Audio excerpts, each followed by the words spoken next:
even if David Cameron was to get agreement in Europe, would his changes go far enough for a vote to stay? No. I think that what has been asked for is fundamentally trivial, that three parts of it, the EU to be competitive is something the EU wants to do anyway. The euro ins and outs, well, the only vote they've had of this kind, the other euro outs didn't support us anyway, so there's not much to be had in that. The free movement of people, taking that out of the preamble, is entirely irrelevant. If the whole text of the treaty creates the ever closer union of people, just taking it out of the preamble doesn't change a thing. The preamble is not the legal essence of the text, the main bulk is. So that leaves you with this thing on benefits. Now, first of all, experts have said, the Office of Budgetary Responsibility said in the Treasury Select Committee, that this would not make much difference to the numbers who came here. Secondly, I think it's a dreadful way to think of brave people who move halfway across a continent to come and work here, that they're simply coming to grub for benefits. They're not. They're coming here to change their lives fundamentally. They're taking a risk. They're leaving their families, their friends, and they're doing something at great sacrifice to improve their life and the lives of their families. And to say they're doing it because they're little better than benefits cheats is, I think, a really awful view of the people who come here. I think they come here... And so, to conclude, I think we need fundamental change on the free movement of people. We need to control our borders so that we are fair in our treatment of people who come here from India as opposed to people who come here from Bulgaria.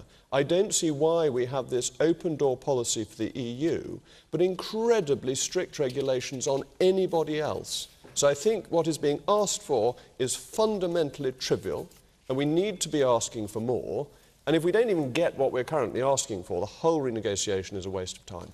Had the Prime Minister gone for a proper renegotiation, I could have been persuaded to vote to stay in. But if we stay in now, we are voting to join a full federal Europe. We are staying on the pathway towards an integrated EU. That is what they are doing across Europe. We are just a little bit behind, but that is the route map. We need to pull out of that and re-establish our own control of our own affairs. Here's more. The UK seems to have reasonable requests. Why is the EU flirting with a Brexit?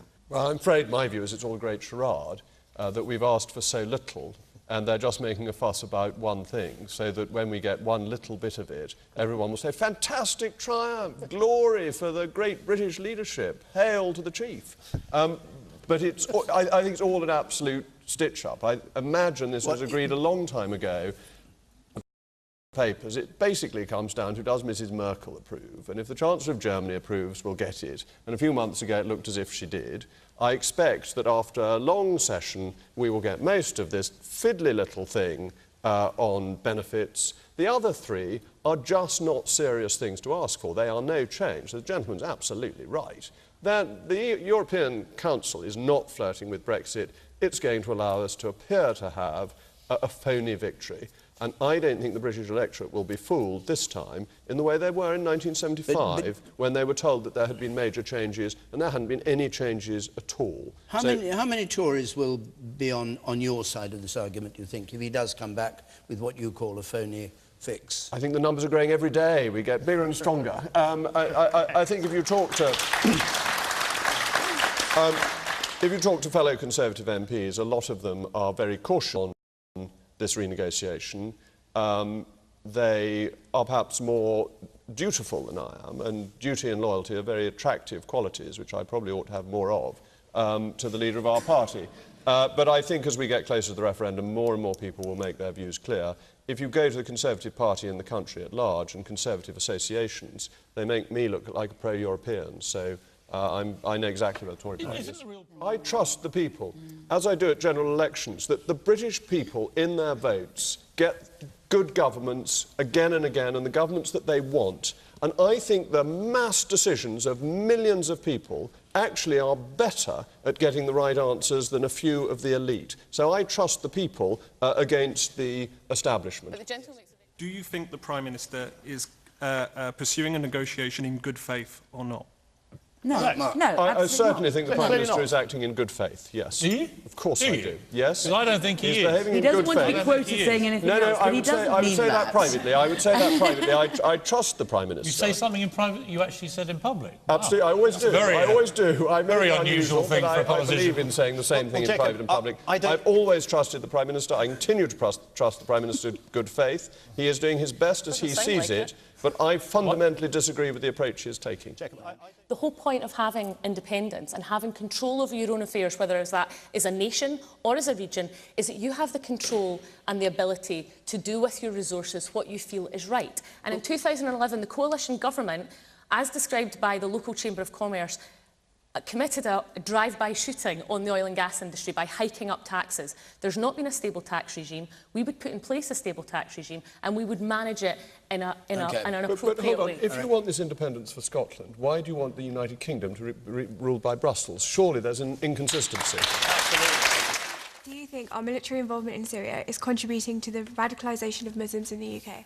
I think it's a very interesting question to which there is no very straightforward answer. There are certainly examples historically when the counter-terrorist actions that are taken lead to greater activity by the terrorists. That is known from our experience in Northern Ireland, where the early response, particularly internment, led to greater support in the local community for terrorism. Why I don't think it's the case now is that the radicalisation of some people in this country predates our bombing of Syria by quite a considerable time. So there was already this risk, and relatively small numbers of people going to Syria from the United Kingdom to be involved in that particular fight. So I don't think the bombing over the last 2 weeks has had a particular effect on that. But I also think, as the more general point, the effect you get of a crackdown on terrorism is more likely to be domestic than it is to be international. So on balance, I think no. I just want to come back to the lady on the edge saying we won't do anything to help in Syria. The British people, that's us, taxpayers, have spent £1 billion to try and help the refugees in Syria. We've done more than any other country other than the United States to do this. And I think this is very important. I'm not usually a great fan of overseas aid, but I think this is absolutely the right way to spend it to help the most troubled people, the most at-risk refugees. That is Okay. We're closing up now. We have done more than anyone else. Hi. As Jacob Rees Mogg said, if in terms of people voting, the people's vote is the true vote, if the people of America vote for Donald Trump, then that's what they deserve. Jacob? I think the lady's absolutely right that we have to trust democracy. I'd say two other things. First of all, I think we overstate the special relationship, and that we think that we have a very strong relationship with the US, and the US doesn't lose a lot of sleep over what the United Kingdom thinks, and I think we should be cautious about that. The second is that I think we have a tendency to think all American presidents are deeply stupid. We thought that of Ronald Reagan, we thought that of George Bush Jr. Obama? We don't think that of Obama, but we thought of Bill Clinton, that he had certain problems in the fidelity area. That doesn't make him stupid. Doesn't make him stupid, but we like to Not necessarily look down on American Incautious, presidents. perhaps. Because of the way they appeal to their electorates. And they appeal to their electorates in ways that are too populist for the British political system, and we don't like, and they say things which go down very badly here. But if you want to give a great boost to Mr. Trump's campaign, ban him from coming to the UK, because it would run so badly in the US. They would think the UK had no business banning an American presidential candidate. It would boost his support. It would mean that somebody who we think it will be difficult to deal with, who was friends of Mr. Morgan and Mr. Putin, so he keeps very fine company. Will Heathrow expansion provide the promised number of jobs, and can this justify the cost to the environment? This is the building of another runway at Heathrow. The Prime Minister is deferring a judgment until after the summer. Jacob Rees Mogg, you know the inside workings of the Tory party. I wish I did. I think that's a shockingly cynical view. And I can't imagine that such a thought would have entered the Prime Minister's head. But if I may answer the main question, I think we absolutely ought to extend Heathrow.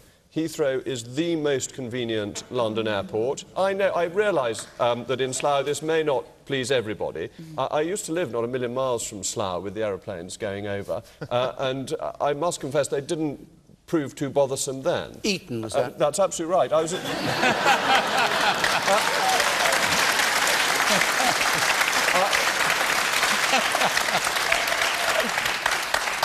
I was at school with your son. Fantastic.